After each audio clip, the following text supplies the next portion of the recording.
नमस्कार साथियों, मैं डॉक्टर सुरेश पांडे और आज के हमारे विशेष मेहमान हैं आदरणीय श्री जैन साहब, जो कि सॉफ्टवेयर इंजीनियर हैं।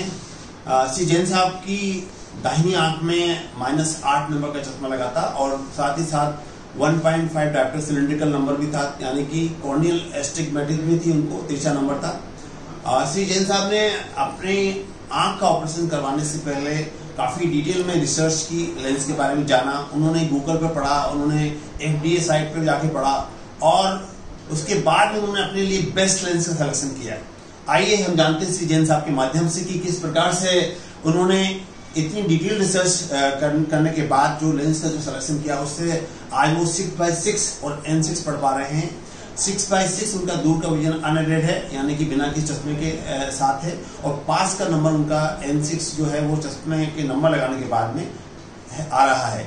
उनकी दाहिनी आंख में टेक्निस टॉरिक लेंस का सफल प्रत्यारोपण कल शून्य चिकित्सालय में किया गया। अभी ऑपरेशन के बाद 24 घंटे भी नहीं हुए हैं और उनकी 100% रोशनी लौट आई है। आइए हम जानते हैं उनके श्रीमुख से कि किस प्रकार से उनका अनुभव रहा और किस प्रकार से उन्होंने लेंस सिलेक्शन किया और क्या संदेश वो आप सभी के लिए देने वाले हैं। श्री जैन साहब। सुबी नेत्र के सभी दर्शकों को नमस्कार। डॉक्टर सुरेश सर से काफ़ी लंबे समय से हमारा संपर्क है, कोटा में रहते हुए लगभग 15 से 20 साल से उनसे संपर्क है। परिवार के माध्यम से, परिवार में पिताजी का, माताजी का, दोनों का ही आँख का ऑपरेशन, और भी हमारे सभी संबंधी जो आसपास कोटा के रहते हैं, सभी से लगभग सभी का ऑपरेशन डॉक्टर साहब ने बहुत ही सफलतापूर्वक किया। इसलिए जब मेरे ऑपरेशन की बात आई तो हमारे दिमाग में कोई दो राय थी नहीं। हमें ये तो 100% पक्का था कि हमें यहीं सूबी नेत्र चिकित्सालय में ही आना है और सर से ही ऑपरेशन करवाना है। जब आए तो जैसा कि सभी मरीजों के साथ मेरे हिसाब से होता होगा कि एक प्रश्न आता है कि लेंस कौन सा डलवाया जाए, तो वही प्रश्न मेरे सामने भी था। सर ने सारे ऑप्शन बहुत ही अच्छे से एक्सप्लेन किए और उसके बाद मुझे ये था कि मुझे कहीं भी कॉम्प्रोमाइज़ नहीं करना था, चाहे वो कॉन्ट्रास्ट हो या फिर डिस्टेंस विजन हो या नियर विजन हो। तो मैंने सर से थोड़ा सा गाइडेंस लेते हुए और अपना थोड़ा सा खुद से कुछ पढ़ा और फिर मैंने टॉरिक मोनोफोकल लेंस को चुना, जिससे कि मेरा दूर का विजन, जैसे सर ने बताया, अनएडेड अभी बहुत अच्छा आ रहा है। सिर्फ अभी तो कल शाम को 6x6 आ गया। कल शाम को 4 बजे मेरा ऑपरेशन संपन्न हुआ था और अभी हमें सुबह लगभग 11 बजे है। और अभी भी मैं जब रास्ते में आया तो मैं भी सर को बता रहा था कि ऐसा लग रहा था कि जैसे बारिश हुई हो और सब कुछ धुल गया, उतना अच्छा कॉन्ट्रास्ट मुझे नज़र आ रहा था। रोड पर और जितने भी साइन बोर्ड लगे होते हैं मैं बहुत अच्छे से पढ़ पा रहा था। इतना तो कभी मैं चश्मे के साथ भी नहीं पढ़ सकता था। और क्योंकि जैसे सर ने बताया एस्टिग्मेटिज्म था, तो मुझे अक्षर थोड़े से तिरछे नज़र आते थे। बहुत ही जो छोटे अक्षर होते हैं वो तिरछे नज़र आते थे, वो बिल्कुल मुझे अभी स्पष्ट रूप से नज़र आ रहे थे।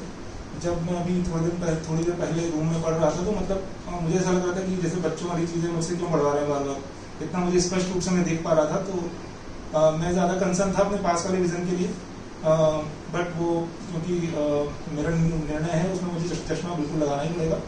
तो वो मैं जैसे ही चश्मा लगाऊंगा तो मेरा पास वाला विजन भी N6 हो जाएगा। और मैं जैसा रिक्वेस्ट करूँगा कि पास के लिए पढ़ के बताएं, पास का चश्मा हटा के ये जैसी किताबें, ये बड़ा बड़ा अक्षर आप पढ़ सकते हैं, देखिए पढ़ के बताएं।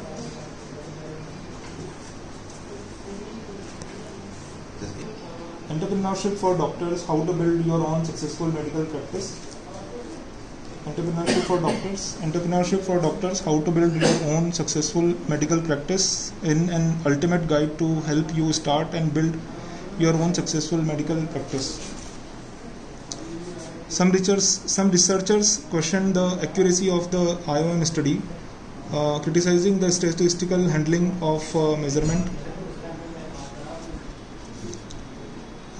Dr. Suresh K. Pandey, seeking ways to improve patient safety, to emphasize traceability and rare efficiency in their cancer treatment processes. Shri Jain साहब ने बिना चश्मा लगाया भी पढ़ा। ये पीपल में जो पाइलोकार्पनाइज पीपल का इफेक्ट है कि ये मोनोफोकल लेंस के बावजूद भी बिना चश्मा लगाए पढ़ सकते हैं। लेकिन कुछ दिनों के बाद जब पाइलोकार्पन का इफेक्ट खत्म होगा तो इनको चश्मा की जरूरत पड़ेगी। लेकिन ये है कि इंटरमीडिएट विजन इनका और जो डिस्टेंस विजन में बड़े बड़े अक्षर ही पढ़ पाएंगे, छोटे अक्षर पढ़ने के लिए इनको चश्मे की जरूरत पड़ेगी। तो मैं आपसे रिक्वेस्ट करूंगा कि मरीजों के लिए क्या संदेश देना चाहेंगे आप? मरीजों के लिए यही संदेश है, अगर आप कोटा के आसपास रहते हैं और कोटा आपके लिए अप्रोचेबल है तो बिल्कुल निसंदेह आप सुबी नेत्र चिकित्सालय पे आ सकते हैं। डॉक्टर साहब से आप संपर्क करेंगे तो वो आपको पूरी अच्छे से आपका मार्गदर्शन करेंगे और अच्छे लेंस का चुनाव और अच्छी प्रक्रिया से सफलतापूर्वक आपका जो है कैटरेक्ट ऑपरेशन संपन्न होगा।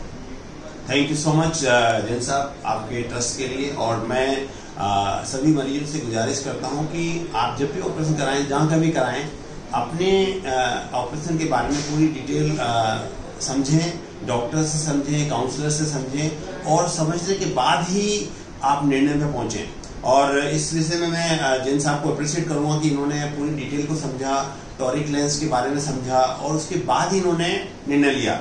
और ये निर्णय लाइफ लॉन्ग चलता है, पूरी जिंदगी चलता है, इसलिए इस निर्णय लेने में जल्दबाजी नहीं करें, सोच समझ कर निर्णय लें और सोच समझ से निर्णय लेने के बाद ही ऑपरेशन के लिए बेस्ट और मोस्ट अप्रोप्रिएट डॉक्टर का चुनाव अपनी सुविधा अनुसार करें। Thank you so much.